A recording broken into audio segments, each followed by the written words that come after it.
So friends, today our topic is multi-threading in Java. So we know what is a thread. A thread is a light-weighted process. It is a path followed while executing a program. So while you are using a system, okay, you have a system like this and you're using a system. So here you have many icons. This is a start and you have many icons like Google Chrome or some Gmail or some another facts. So these run at the same time. This is executed by thread 1 and this is executed by thread 2. So simultaneous use is done. Simultaneously this is being used. So this method is called your multitasking, and this is implemented using multi-threading.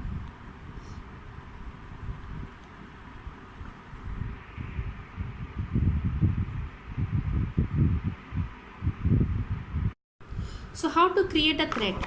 You can do by using inherited class thread or by using interface runnable.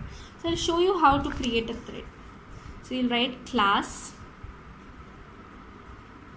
thread example extends thread. This is our first method using a thread. We'll write it like this, and we can take thread T1,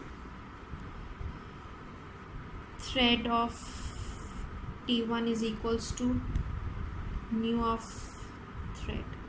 So this thread has been created. Now T1 dot start. This start method is used to start the thread.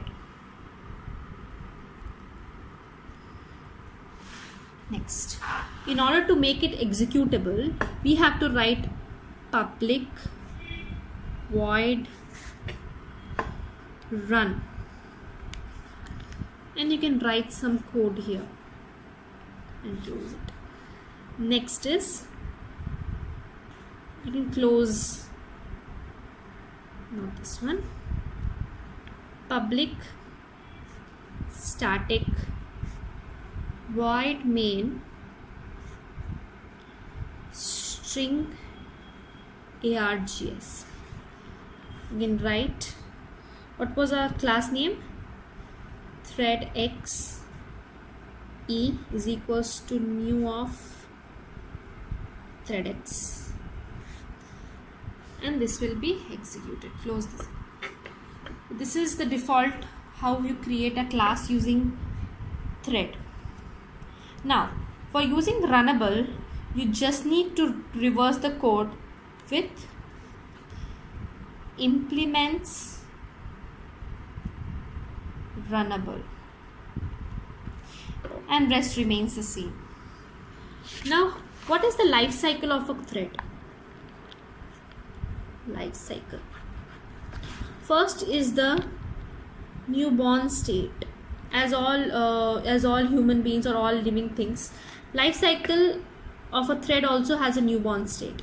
So newborn state is achieved when you start the thread. When you use start function, then the newborn state is achieved. So this enters the newborn state. This thing enters the newborn state.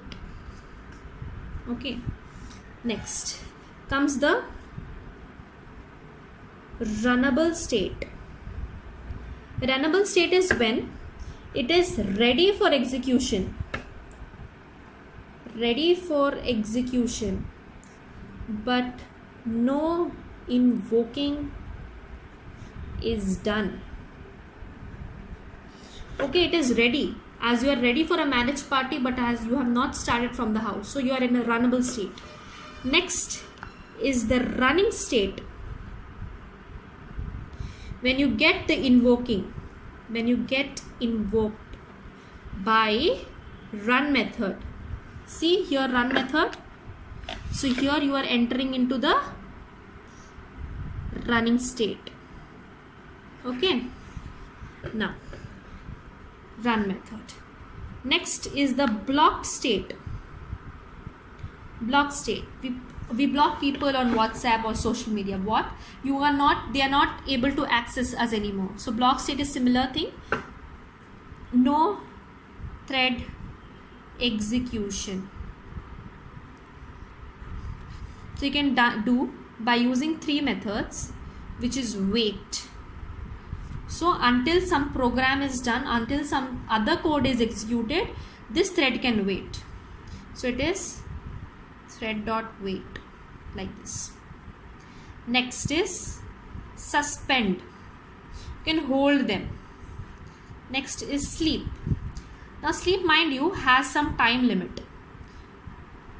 These has some time limit. Until this time it will sleep. So you can write it as thread.sleep,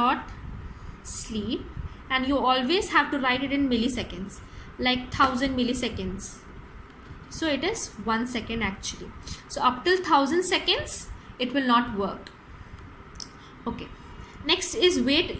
How to finish wait. Now I want to go into the running state. Now this one particular method is completed. So for wait you have to write resume. Resume. R-E-S-U-M-E. Resume. To suspend you have to write notify all. Notify all. Okay, if all means for all threads. Here we are using only one thread. We are suspending only one thread. So notify is enough.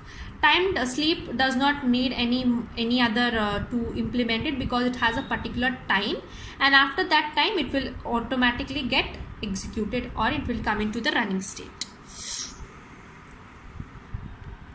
Next we go on to the next state, which is the dead state.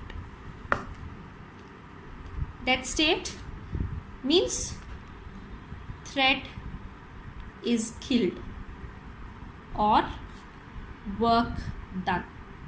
How this is achieved? Stop, by stop method. Just the opposite of start method. Okay, so this is a life cycle.